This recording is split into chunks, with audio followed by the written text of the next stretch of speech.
Hello everyone, আমার channel my ফ্যামিলিতে তোমাদের সবাইকে অনেক অনেক স্বাগত। সকালের জল খাবার বা বাচ্চাদের স্কুলের টিফিনে এই রেসিপিটা তোমরা বানাতে পারো। বাচ্চা থেকে বড় সকলেই খুব পছন্দ করবে। আর বানাতে খুবই কম সময় লাগে আর খেতেও হয় খুবই সুস্বাদু। আর কোনো রকম পুর ভরা ঝামেলা ছাড়াই তৈরি করে নেওয়া যায় এই কলার পরোটা। অনেক সময় দেখা যায় কলার গায়ে দাগ লেগে যায়, ওই কলাটা কেউ খেতে চায় না, তখন কিন্তু কলাগুলো ফেলে না দিয়ে এইভাবে পরোটা তৈরি করে নিতে পারো। তাহলে চলো দেখে নেওয়া যাক আজকের রেসিপি। তো তার জন্য প্রথমে নিয়ে নিচ্ছি 2 কাপ পরিমাণ ময়দা, তোমরা চাইলে এখানে আটাও দিতে পারো। এখন এর মধ্যে দিয়ে দিচ্ছি 2 চা চামচ চিনি, আর এখানে 2 টেবিল চামচ টক দইকে ভালো করে ফেটিয়ে নিচ্ছি। এখন ময়দার মধ্যে দিয়ে দেব, আর দিচ্ছি স্বাদ মতো লবণ, আর এখানে 3টা কলাকে ভালো করে স্ম্যাশ করে নিচ্ছি।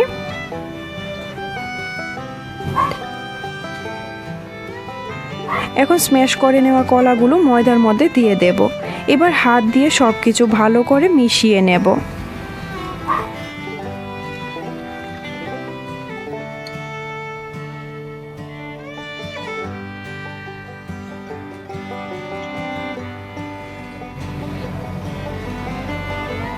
তারপর জাল দিয়ে ঠান্ডা করে নেওয়া অল্প অল্প দুধ দিয়ে একটা ডো তৈরি করে নেব।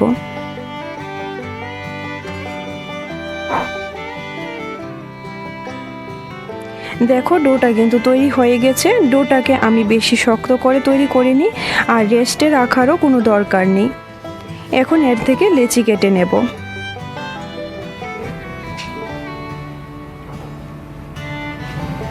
এই যে দেখো সবগুলো লেচি কাটা হয়ে গেছে। একটু বড় করে লেচি কেটেছি। এখন একটা লেচি নিয়ে সামান্য একটু ময়দা ছিটিয়ে বেলে নেব। বেশি ভারী করেও বেলবো না, আবার বেশি পাতলা করেও বেলবো না। বেলা হয়ে গেছে। এখন এর মধ্যে বাটার ব্রাশ করে নিচ্ছি ভালো করে।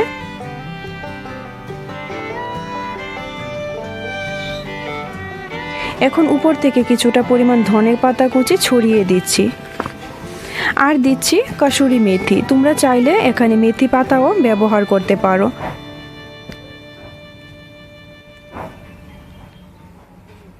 এখন এই এক সাইড থেকে এইভাবে ভাঁজ করে তারপর আবারও এইভাবে ভাঁজ করে নেব।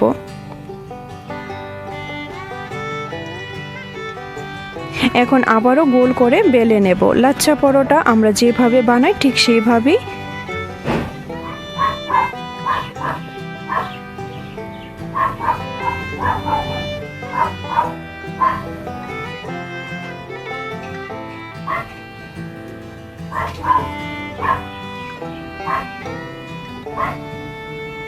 বেশি ভারী করে বেলবো না, একটু পাতলা করে বেলে নেব। একইভাবে বাকিগুলো বেলে নেব। একবার হলো এইভাবে বানিয়ে দেখো, আশা করি তোমাদের খুব ভালো লাগবে। আজকের এই ভিডিওটি কেমন লেগেছে ছোট্ট একটা কমেন্টে জানাতে ভুলবে না কিন্তু।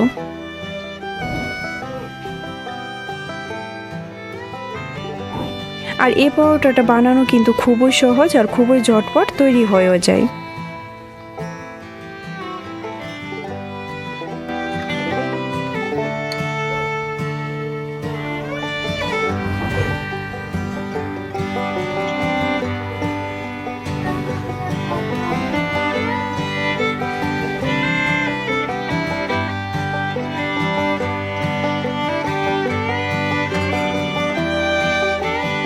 দেখো সবগুলো পরোটা তৈরি হয়ে গেছে। এখন পরোটাগুলি ভেজে নেব। তার জন্য একটা ফ্রাই প্যান বসিয়ে সামান্য একটু তেল ব্রাশ করে নিচ্ছি।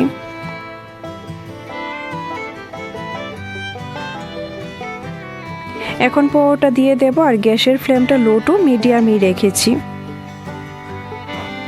এখন এক সাইড ভাজা হলে অপর সাইড উল্টে দেব। এখন অপর পাশেও তেল ব্রাশ করে নেব।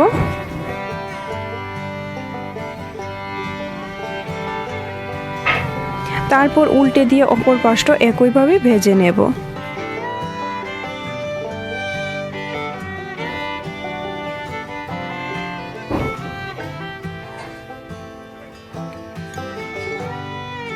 দেখো ভাজা হয়ে গেছে, তুলে নিচ্ছি। আর বাকি পরোটাগুলো একইভাবে ভেজে নেব। তারপর তোমাদের সার্ভ করে দেখাচ্ছি।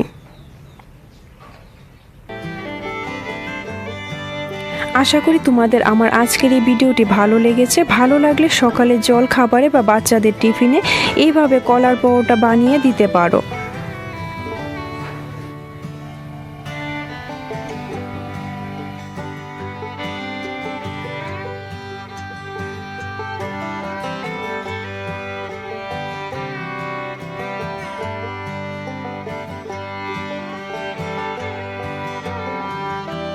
সবগুলো পরোটা ভাজা হয়ে গেছে, এখন সার্ভ করে নিয়েছি। তাহলে আজকের মতো এই পর্যন্তই। ভিডিওটি শেষ পর্যন্ত দেখার জন্য তোমাদের অসংখ্য ধন্যবাদ। এরকম নতুন নতুন ভিডিও পেতে আমার চ্যানেলটাকে সাবস্ক্রাইব করে দেওয়ার অনুরোধ রইল। দেখা হচ্ছে নতুন কোনো ভিডিওতে। সবাই ভালো থাকবে, সুস্থ থাকবে। Thank you.